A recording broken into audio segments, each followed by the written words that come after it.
नमस्कार मित्रों, हम हैं प्रमोद कुमार पांडे और आप देख रहे हैं एसपीबी न्यूज।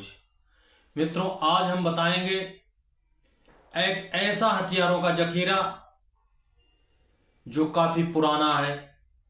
किसान को खेत में हथियारों का ऐसा जखीरा मिला जिसे देखकर आप भी अचंभित हो जाएंगे। आपको बता दें कि यह घटना शाहजहांपुर की है, जहां पर एक किसान के खेत में खुदाई के समय हथियारों का जखीरा मिला, जिसमें भारी मात्रा में तलवारें, बर्छी, भाला और बंदूक मिले। वहां के स्थानीय लोगों ने बताया कि यह पहले भीटा था, बाग था और उस जमीन को यहां से लोग मिट्टी उठा करके ले जाते थे। पहले काफी ऊंचाई था भीटे की, और बाद में इस जमीन को बाबू राम ने ले लिया और वो वहां पर घर बनवाने के लिए खुदाई करवा रहे थे, जिसमें ये हथियारों का बड़ा जखीरा मिला। पहले वहां पर खेती करने के लिए बाबू राम ने हल से जुताई का कार्य शुरू किया, और जुताई के समय पहले उसमें तलवारें हल में फंसी लगी, तो फिर उसकी खुदाई की गई तो वहां सैकड़ों की मात्रा में तलवारें, बर्छी, भाला और बंदूकें मिली। बंदूकों की नालें सुरक्षित हैं, उसमें लगी लकड़ी सड़ गई या दीमक खा गए हैं। और इन हथियारों के जो मुठिया है वो चांदी के बने हुए हैं, जिससे लगता है कि पुरातत्व विभाग अगर इसकी सर्वे करेगी तो काफी पुरातन 200 से 300 साल पुराने तो होंगे ही, क्योंकि बंदूकों का प्रयोग बाबर के समय में ही हिंदुस्तान में शुरू हो गया था। अरबियों द्वारा बंदूकों का प्रयोग भारत में आया था।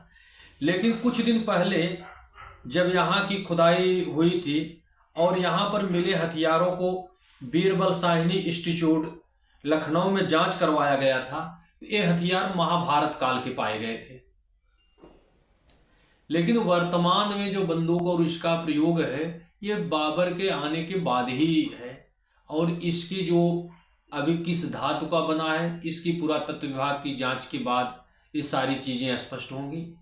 लेकिन इतनी बड़ी मात्रा में खेत में हथियारों का जखीरा मिलना ये चर्चा का विषय है। आप सुनिए वहां के स्थानीय लोग और पुरातत्व विभाग के लोग क्या कहते हैं। जो डंडी पे आकर सन पड़ा होगा। यहाँ पे बहुत पहले जो है बाग था, बाग की जमीन थी। उसके बाद ये बाबू राम ने जो है ले लिया था। तो बहुत यहाँ ऊंचाई थी, गांव के लोग यहाँ मिट्टी खोद ले जाते थे पहले। अब जो है बाबू राम ने अपने जो है मकान बनवाने के लिए नहीं भरवाई, तो जेसीबी से मिट्टी खुदाई कराई थी। उसके बाद जो है अभी ये पहली बार अपना जो है हल से बैलों से जो है खेत जोत रहे थे, तो हल में ये जो है तलवारें वगैरह जो है टकराई। तब उन्होंने देखा कूद के तो बहुत सारी तलवारें निकली, बंदूक की बैरल निकली है, बर्छी भाले निकले हैं, बहुत पुराने हैं। जहाँ तक निगोही का मामला है, देखिए अपने यहाँ के जो संयुक्त प्रांत के पहले पुरातात्विक महानिदेशक थे ये फ्यूहरर साहब, जहाँ से ये पुरातात्विक स्टडी अपने यहाँ प्रदेश में शुरू हुई, उन्होंने अपनी पुस्तक में मोनोस्क्रिप्ट्स में बहुत सारे निगोही के खेड़ों की सूची दी है। तो यहाँ पे तमाम खेड़े ऐसे हैं जहाँ पर एंशंट सिविलाइजेशंस हैं, और अभी हाल ही में यहाँ पर जो हथियार मिले थे तो बीरबल साहनी इंस्टीट्यूट लखनऊ ने जब उसकी जांच कराई वो महाभारत कालीन निकले थे। जहाँ तक आज मिले तलवार और बंदूकों की बात है, तो बंदूकों का जो अपने रीजन में प्रयोग है वो 18वीं सदी का, यद्यपि भारत में तो ये बाबर के समय से शुरू हो गया था। तो अभी तक हम लोगों ने तलवारों को हम लोग देख नहीं पाए हैं। शाम को ही सूचना आई थी, तो उम्मीद है कल इसकी हम लोग जांच करेंगे। लेकिन जो हम लोगों को जानकारियां हम लोगों ने की हैं उससे ये पता चला है कि इसकी मूठ जो है वो चांदी की बनी हुई है। अब इस पे जंग बहुत सारी लगी हुई है, क्योंकि वो लोहा जो है या लोहा है या सिल्वर है जो भी है, तो वो हवा और पानी के साथ जो उसकी अभिक्रिया हुई है उसकी वजह से उस पर जंग बहुत है। लेकिन बंदूक मिली है साथ में, उसमें लकड़ी जो है वो दीमक खा गई है, केवल नाल है।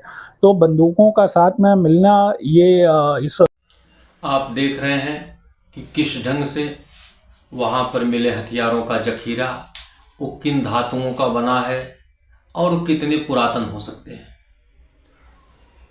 यहाँ के पुरातत्व विभाग के पहले संयुक्त प्रांत के पहले पुरातात्विक निदेशक रहे शिवहरक जी ने अपनी पुस्तक मोनोस्क्रिप्ट्स में निगोह के बहुत से मकानों का उल्लेख किया है जहां पर हथियार होने और शस्त्रागार होने की बात उन्होंने कही है। अब पुरातत्व विभाग इस पर जांच करके ये बताएगा कि ये हथियार कितने पुराने थे। इन हथियारों का इतनी मात्रा में पाया जाना ये स्पष्ट करता है कि यहां पर निश्चित तौर पे कोई शस्त्रागार या सैनिक छावनी रही होगी। आज के इस एपिसोड में इतना ही। अगले एपिसोड में हम आपको फिर एक ऐसी ही स्टोरी लेकर आएंगे। तब तक के लिए अगर आप हमारे चैनल पर नए हैं तो हमारे चैनल को सब्सक्राइब करके बेल आइकन की बटन जरूर दबा दीजिएगा ताकि आपको इस तरह की नवीनतम जानकारियां तुरंत आप तक पहुंच सके। तब तक के लिए जय हिंद, जय मां भारत।